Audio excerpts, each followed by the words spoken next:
Welcome to the Vegan Gym podcast. At the Vegan Gym, we are all about building strength, both on the inside and on the outside through a plant-powered lifestyle. And I'm your host, Leif. I'm joined by my co-host, Dr. Daphne Bascom. And today we have a mindset episode that we want to get into and talk about. So we are huge believers about the power of your mind in helping you to transform not only your body and your health, but your life as a whole. And I know that you are currently kind of training for a race that we have coming up in the very near future. So could you tell us a little bit about what that race is, how you're training, and what you're kind of building up in preparation for that? So every year, the coaches at the Vegan Gym have a retreat, and it's just a time for us to get together, to bond, and to connect as a team. And we usually try and do some activity as a team. And this year we chose to do a Tough Mudder. I'm thinking back, why did I say Tough Mudder? Yeah, you were pretty enthusiastic about it. I was until I started looking at all the videos. I'm like, whoa, this is hard. So we made a decision back in June that we were going to, as part of our team bonding, we're going to do a Tough Mudder. And I think it's going to be great. I do think it will bring us together as a team. This is a nomad. This is not a race. This is how we all bring each other along to the finish line.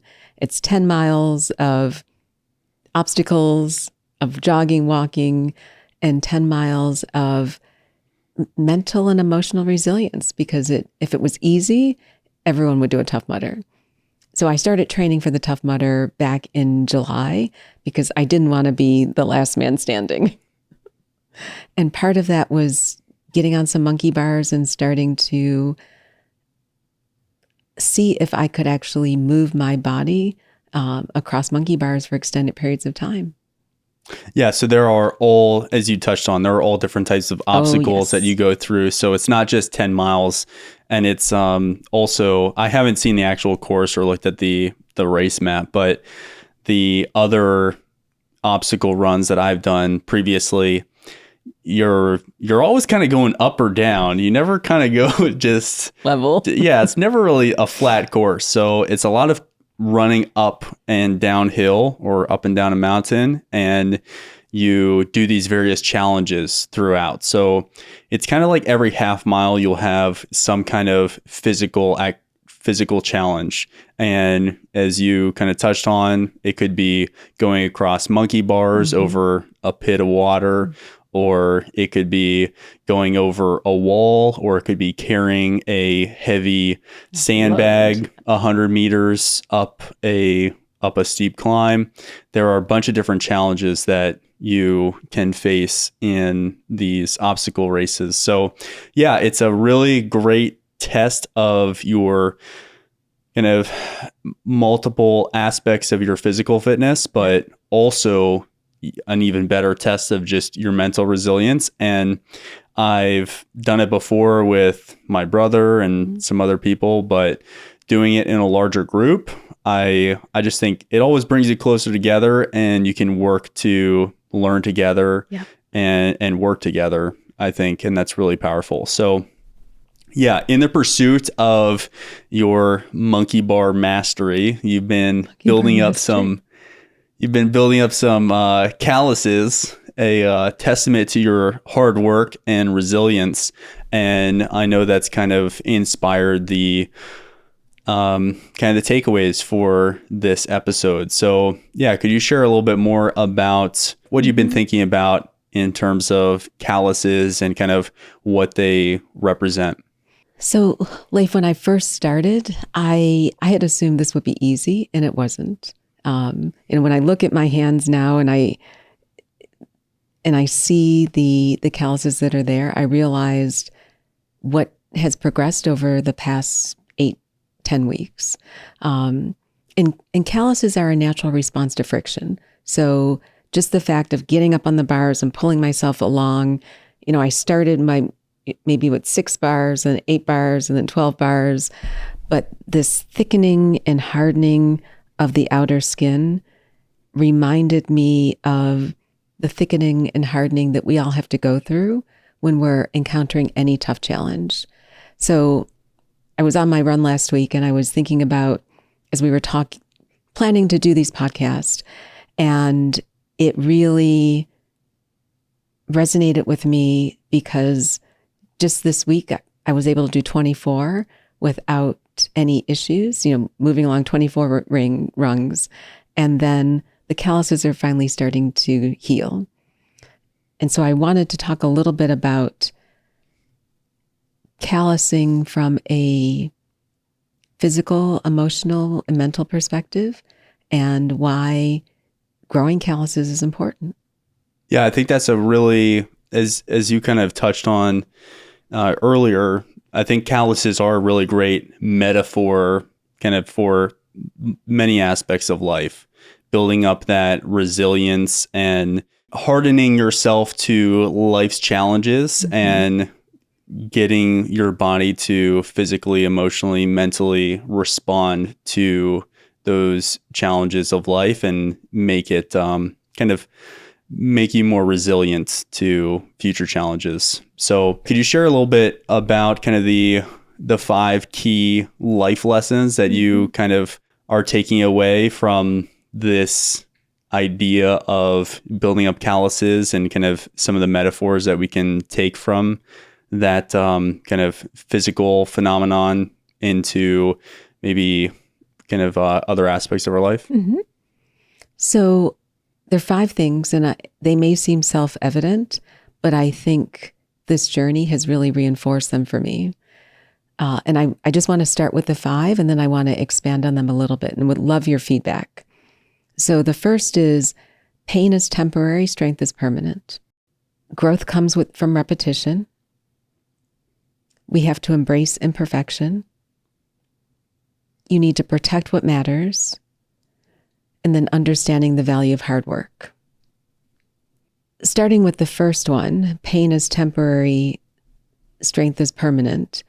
Whenever we start a new challenge, whether it's starting a new business, whether it's dealing with a personal loss, whether it's a physical challenge, the initial onslaught, it can be overwhelming and painful. But you have to remember that, just as when you get the physical calluses. So the first couple of weeks of doing this, my hands hurt, man. Yeah. I was like, this is not fun. There were days when I would jump up on the rungs, and it was like, oh my gosh, there is real pain there. Yeah, monkey bars are no joke. I remember just flying around as a kid on monkey bars or just whatever jungle gym pieces of equipment I had access to. And I do not remember it being hard at all. It's because you probably weighed 50 pounds. Well, that definitely helped.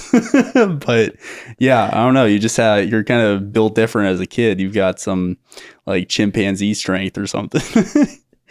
But it's a good reminder. And you're right. I don't remember any of that either when we were little. But now, 120 pounds later, that pain, I had to work through the pain. I had to persevere. I had to keep going.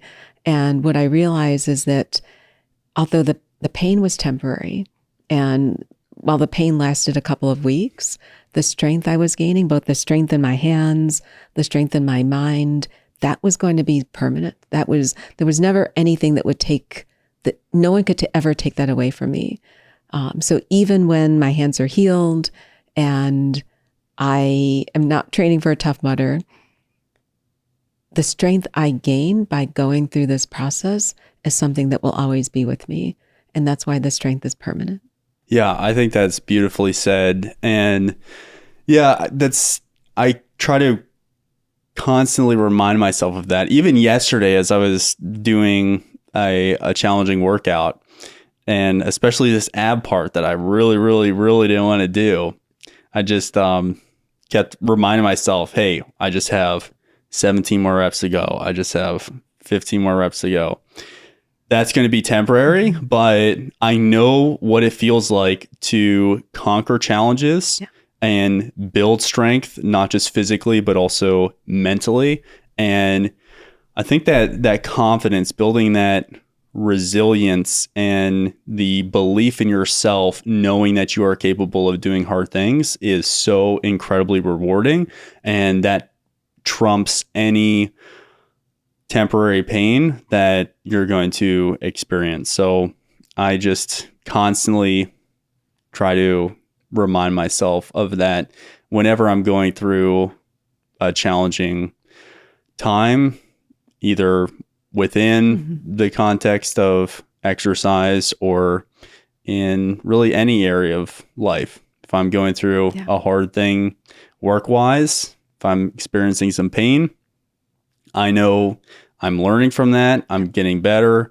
I'm building resilience. I'm building strength. I'm learning lessons, and I'm going to be more capable on the other side. 100% agree. This extends way beyond the gym. As does the second lesson, which is growth comes from repetition. I almost wish I had videos over week, because the first week was pretty pitiful. But the repetition is what really, and I did it every single day. So there was not a day that went by when I didn't walk downstairs, look at the monkey bars, look up and say, oh, and then jump up and just start hitting the reps. Because that, whether it's life skills or resilience, it is built from going through repeated challenges and having that consistent effort. You won't grow stronger by trying it once and giving up. You have to keep coming back. You have to put in the reps. You have to do the work. And that's where exposing yourself to challenges is how we grow. Taking the easy path, I could have just not done any of this, and it probably would have been worse the day of the Tough Mudder. But I think it has been a good exercise for me, because putting in the reps and going through that consistency, I've actually seen myself grow stronger. Yeah, and I think when you do things outside of your normal routine and kind of area of expertise, like you've been doing pull-ups for a pretty considerable amount of time. You've been doing running for a decent amount of time. So you're not going to see the exact kind of same growth rate as you're going to see in a new challenge, such as trying to cross the monkey bars. And I've actually been doing a totally different workout program the last week. And the first day I did so I've been following Brian Johnson's workout routine. The first day I did it was really hard. Second time I did it was still pretty hard. Third time I did it, this is hard. And the last time I did it, just yesterday, it was notably a little easier. It still was challenging, but it was notably easier. And my reps for these new exercises that I have not really done much of have improved, even within just 4 workouts within a 1 week period. And I'm always amazed, whether it's spending time on Duolingo learning a language, or spending some time playing music and learning a new beat on my drum set, or learning new exercises in the gym, or challenging myself in new ways from a work perspective, or learning new concepts that I want to teach within a course or teach to our clients. Growth really does come from repetition, and it can feel really slow at first, but then you look back and it's amazing how quickly you can progress. Even, you said you've been doing this for a few months. That's in reality a pretty short period of time. And the fact that you can go from struggling to, you said 24, is that in one straight shot? Do they have, I guess you're going down and back? Yeah. Okay. Well, the length, there's 24 rungs that I can go down in one shot. Oh, wow. That's pretty long. Yeah. It's great. So yeah, being able to pick up a new skill and learn it, it really just comes down to focused hours of effort. It's really that simple, just across the board in any domain. Yeah, I think a lot about the power of focused, consistent effort. A very large part of it comes down to how much effort did you put in consistently. And the same thing very much applies within the context of health and fitness. Yep. Like if you want to build a strong, fit body, one thing that I absolutely love about fitness is that nobody can buy a great body. No. Everyone needs to go in and do the same reps. Everyone needs to make similar nutrition choices that align with their goals. You need to put in the work to get the results. And there is a heck of a lot of growth that comes from those consistent repetitions. Agreed. I mean, even to what you said, it just also is evidence. Although I've been doing pull-ups forever, I thought the monkey bars would be easy. They're not.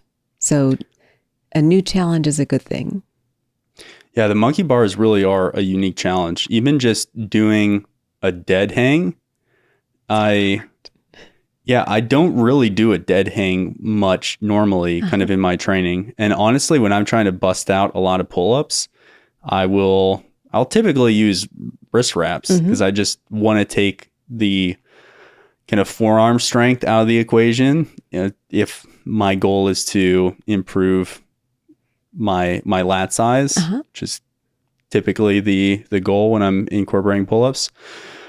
So yeah, I mean, if you don't take that, that can be a serious challenge. Yes. Just go up and do a dead hang on a bar for 60 seconds. It's not easy. That's going to tax you.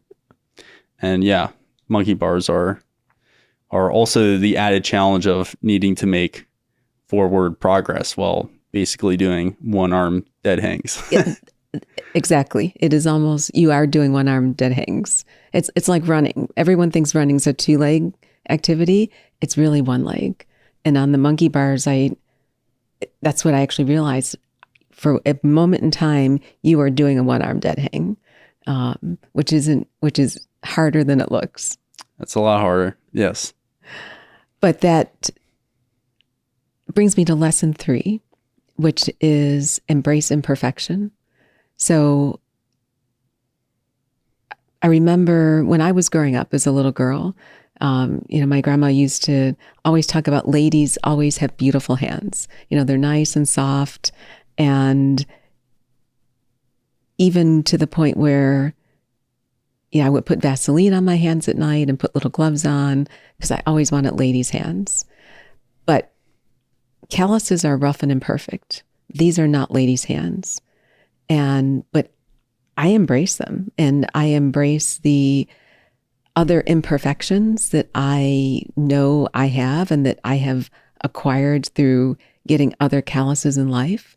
So you have to embrace imperfection. You don't, these little calluses may make us feel less than perfect. They may make us feel less than beautiful, but they contribute to our strength and they contribute to who we are. And whether it's the calluses on your hand or the calluses that you've gained from just going through life struggles, that imperfection is a part of your growth. And you need to go through that in order to grow. Yeah, I think that's really well said. I kind of used to really kind of like try to sand my calluses or something, like get rid of them because, and actually to a point, they can actually get pretty big and a little bit annoying. Yes. But yeah, then I realized, hey, actually they're pretty cool. Like they serve a purpose. They're protecting my hands. They're my body's natural defense to how I'm training. Mm-hmm. And they are helping me to better do the things that I want to be able to do with my body. Yeah.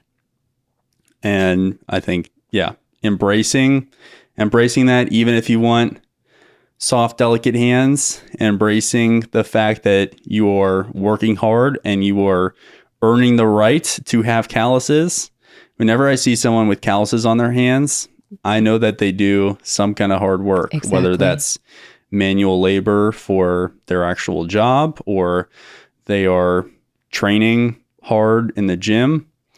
That's a sign to me of resilience. I agree.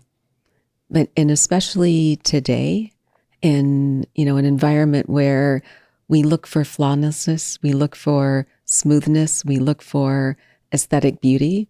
All of those things are beautiful, but the calluses are a reminder of what we've been through in order to grow strong. We also look for the easy button. There's Uber Eats, there's 2-hour delivery for anything you want in certain parts of the country. I think we just live in a society of where's the easy path. And yeah, I think we're missing a bit of that roughness and opportunities to build resilience. I agree. But if we're missing it in society, you need to challenge yourself, because that's how you're going to continue to grow a little bit harder. But which this leads well into lesson 4, which is protect what matters. Because I think, I don't know about you, but when I was growing up, if we fell down, it was okay. You skinned your knee, mom would say, "Are you okay? Get up." There was none of this. Stop crying. Exactly. It was, you're not dead. You're not bleeding. You can keep going. And those are a type of callus. So calluses protect our skin from further damage. And so calluses serve a function. But in life, our physical and our mental calluses are also good to protect our well-being. And we don't get them from protecting ourselves from the challenges in life. You have to get calluses to grow.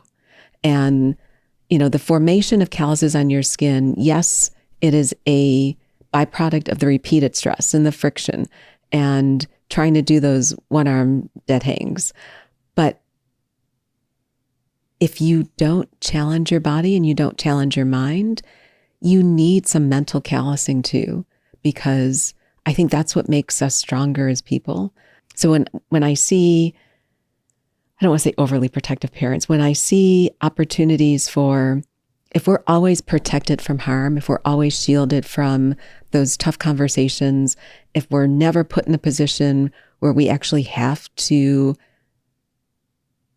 get some calluses, how do you develop that resilience? So, I really think about, while the calluses protect what matters, it also, you need to have that callusing in order to go through life. That's well said. And I completely agree with that.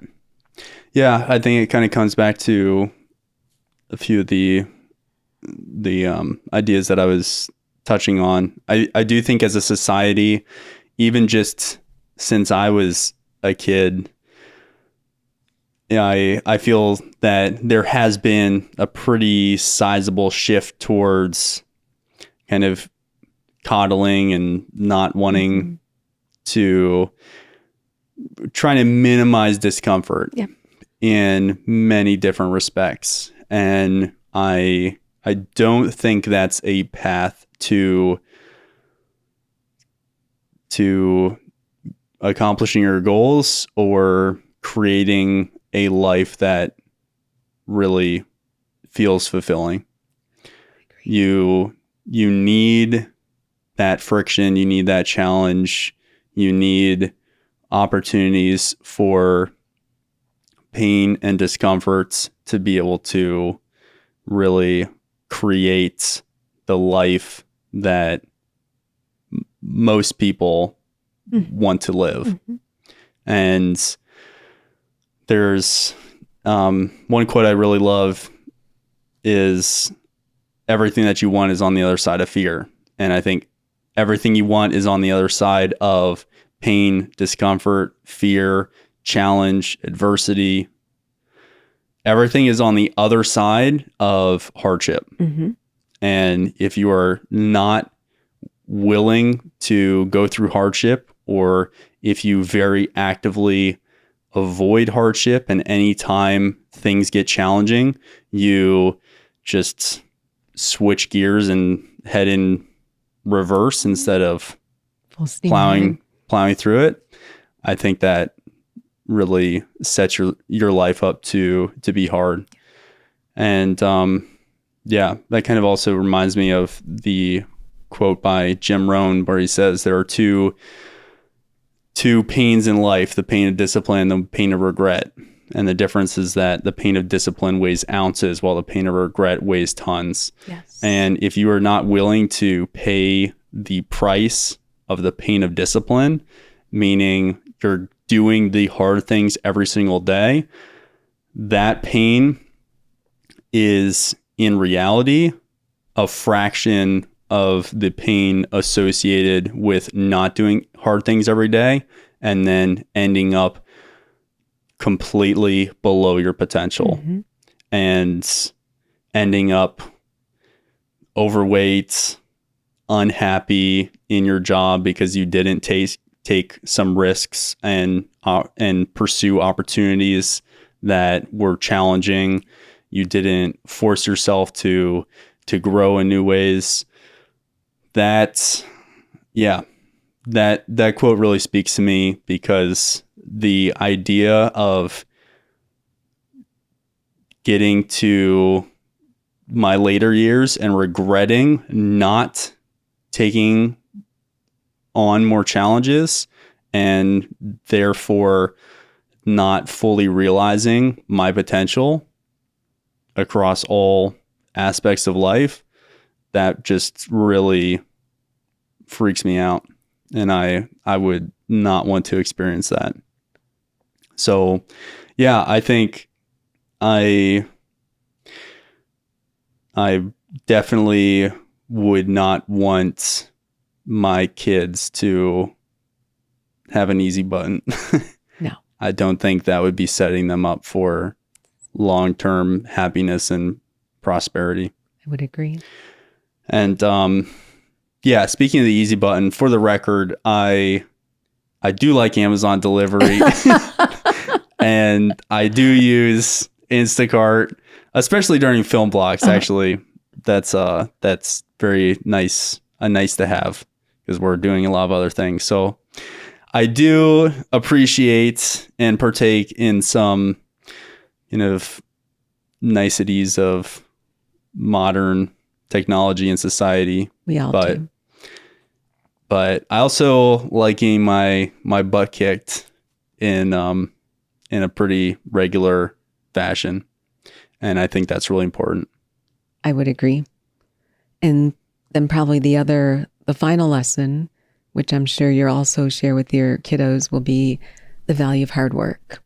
And I think it just ties together everything that we've been talking about, which is, whether it's in the gym, whether it's in your personal life, whether it's in your professional life, there's always going to be challenges. You have to do the hard work. There's no, you need the discipline, you need the dedication, but there's no way to outwork doing the work and putting in the reps and the hours and sometimes the sacrifices.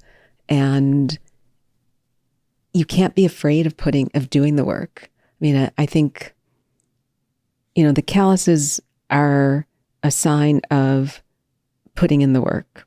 And the reward is the strength that comes from it. The putting in the work in other parts of life, it's the same thing. Whether you're putting the work into your relationship, whether you're putting the work into your business, whether you're putting the work into the gym, the benefits may not always be immediately manifest, but if you put in the hard work, you will reap the benefits. But you can't be afraid of the hard work. Or you can be a little afraid of it, but you move forward anyways. Fear is a good thing. Putting in the hard work makes me realize that I can grow. And yes, there may be fear associated with having to do the hard work. And yes, there were several days when the fear of the pain of getting onto the monkey bars was there. But you just have to overcome it. And you have to realize that this too shall pass and that there's something better on the other side.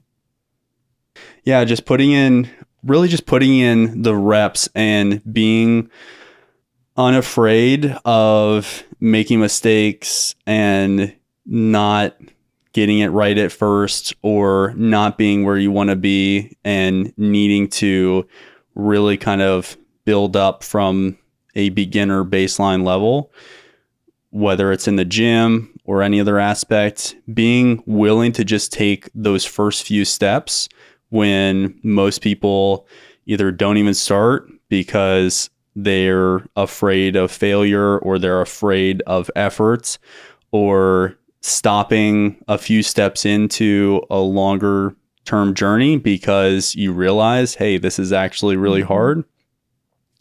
Just consistently pushing forward and understanding that, hey, I'm not where I want to be, but I'm on the right path. Right. And there is a lot of power to that. And this is uncomfortable. And I would rather not be doing this. But I know on the other side of this pain, this temporary pain and this discomfort, there on the other side of that, I have the life that I ultimately want to build. And just being willing to consistently push yourself to reach that point has made a tremendous impact on my life. And it does not get easier because you just get better. So the weights get heavier in the gym, the challenges get bigger in your work life, the difficult conversations might get more tough in your personal life. Things will continue to rise to the increasing level that you are at in terms of the challenges you face, but you will continue breaking through those challenges by just remaining persistent and focusing on doing the hard work consistently every day. Great. And those were my 5 lessons from my monkey bar mastery. Yeah. Yeah, I think that's great. And I should definitely be training on some monkey bars. So I'm going to have the pain of regret come the day of the Tough Mudder. We're all going to get through this together. Yes. Yeah. Well, thankfully, or maybe thankfully isn't quite the right word, but there's another option. If you fail the challenges, you get to do burpees. So that's there's some extra incentive I was going to say, cross the monkey bars. That is a no-brainer. Yeah. Well, I really appreciate you sharing these 5 takeaways. I think these are all a really great reminder. And I think, just the metaphor of building calluses. It's actually, David Goggins talks all the time about callousing the mind. And that's kind of a very similar concept to some things that we've been exploring in this episode. So callousing your hands, callousing your resolve, callousing your mind, and really just working hard to get up every day and pursue the body you want to have, pursue the fitness and health you want to have, pursue the life that you want to have. That is a really worthy endeavor that you are capable of and deserve to have in your life. Exactly. And you are worth working hard for. So invest that time. I know it's challenging. I know there's the constant allure of throwing in the towel and giving up and hitting the easy button, but that is not going to ultimately create the life that you want to have. And you are worth pushing through discomforts, showing up and doing the hard work every day. So thank you so much for listening to this episode of the Vegan Gym Podcast. If you would like to watch video versions of this, you can check us out on YouTube. You can just search for the Vegan Gym Podcast on YouTube. And Daphne, really appreciate your time and insights. And I look forward to accomplishing the task of crushing this Tough Mudder in about a month. So that'll be good. And I look forward to sharing some of our takeaways from that experience. Will do. So thank you so much for your time. Thank you for listening. And we look forward to catching you on the next episode.